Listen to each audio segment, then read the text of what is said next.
We're going to make some web pages and we're going to learn some hypertext markup language, that's HTML, using a minimalist approach.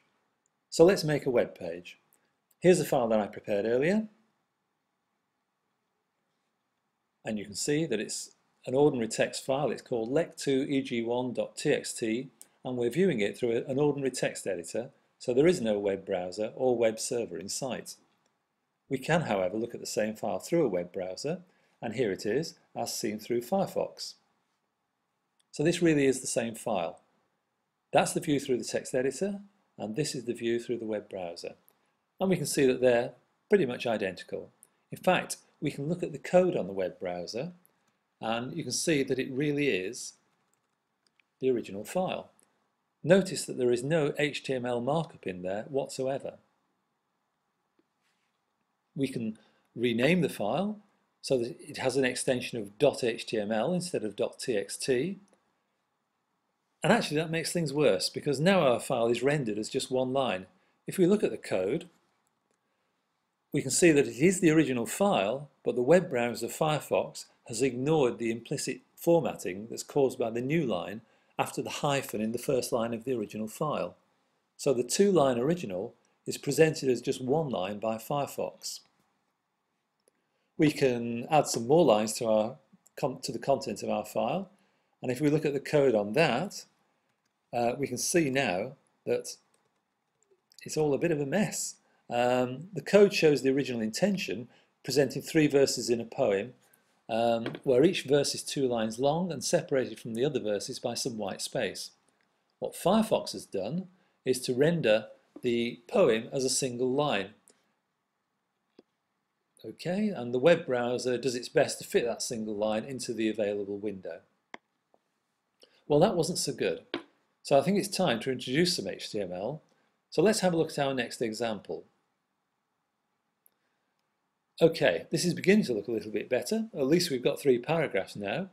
We've not solved the problem of each verse being rendered as a single line, but let's have a look at the code on that. Okay. And what we now see is that we've introduced some HTML P and /P, which are markup tags that delimit a paragraph.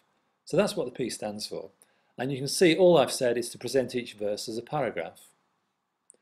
It's important to understand that the web browser only understands explicit formatting commands, such as the P tags, and it pays no attention to any implicit formatting in the original file. We can try and deal with the single line problem. So now we have our 4th example, and this is pretty much as we intended. Let's have a look at the code on that. You can see that there's a little bit of extra markup introduced. These BR tags will give us a line break. The other thing to notice about BR is that it's a monadic tag. It comes as a singleton, not in a dyadic open-close pair like the paragraph tag. And that's because it doesn't make sense to start a line break at some point and end it later on. We can see that the closing slash is actually within the same BR tag. Well, that seems a success. We've replaced the implicit markup in the original text file with some explicit markup in an HTML file, and that means that the web browser can display the file as we wanted to show it. We can, however, make things a little bit further. This 5th example looks pretty much the same as the 4th case. But what we've done here is to introduce a little bit more markup that tells the browser explicitly how to handle the file. And if we look at the code on that, what you'll see is that at the top we have introduced a doc type which tells the browser that this is an HTML5 document. The file is now delimited by the markup HTML and /HTML, and within that we also tell the browser that we're working in English. There's now a head part that contains more information about the file, such as the character set that we're using, UTF-8 in this case, and the title that appears in the top of the window of the browser. We also see the body part, and the body part is the same as we had before. So that's it. A lot of this is very standard.